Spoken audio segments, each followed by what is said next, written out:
Hi, my name is Dr. Han Yu. I am an assistant professor of economics at the Fogelman College of Business.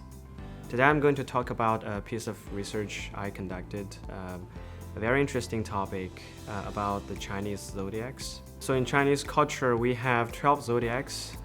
They're all creatures. And for example, we have the Zodiac of mouse, the Zodiac of rabbit, snakes, dragon, tiger, etc., etc. If you're born in the year of the dragon, then people will think that you're superior than other babies and you would have better fortune. If you were born in the year of the horse, people will think that you will be very energetic in the future. If you were born in the year of monkey, then people will think that you will be very smart.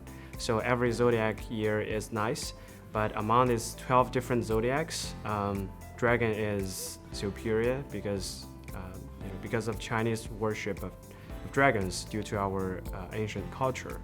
As an economist, I find it's very interesting because I was kind of curious why this belief would still sustain nowadays.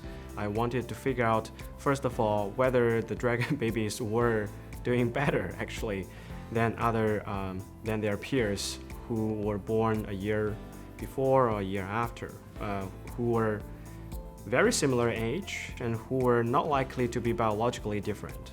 Initially, we expect that the dragons would perform worse than their peers who are very similar in age but born with other zodiacs. The reason is, with the very high number of babies born in the dragon year, we would expect that the level of competition is higher in the year of the dragon. What we find is that the middle school students who are born in the year of the dragon, they perform better at school. They have higher test scores in the subjects of English and Chinese than their peers who are snakes or rabbits. If these dragon babies indeed have better outcomes, then why would such a belief sustain?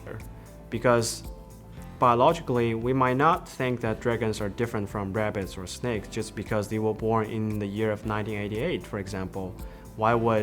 What's so special about the year of 1988 in comparison with 1989 or 1987, right? So there are a number of potential explanations. We examined all these 4 different channels in our data, and we find that the channel that works is parental expectations.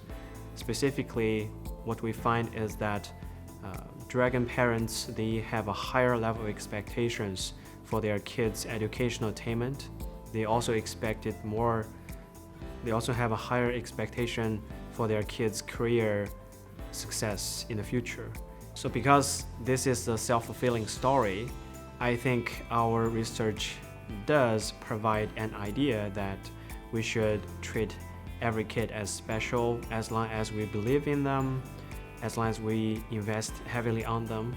All the kids can be successful. You don't have to be a dragon.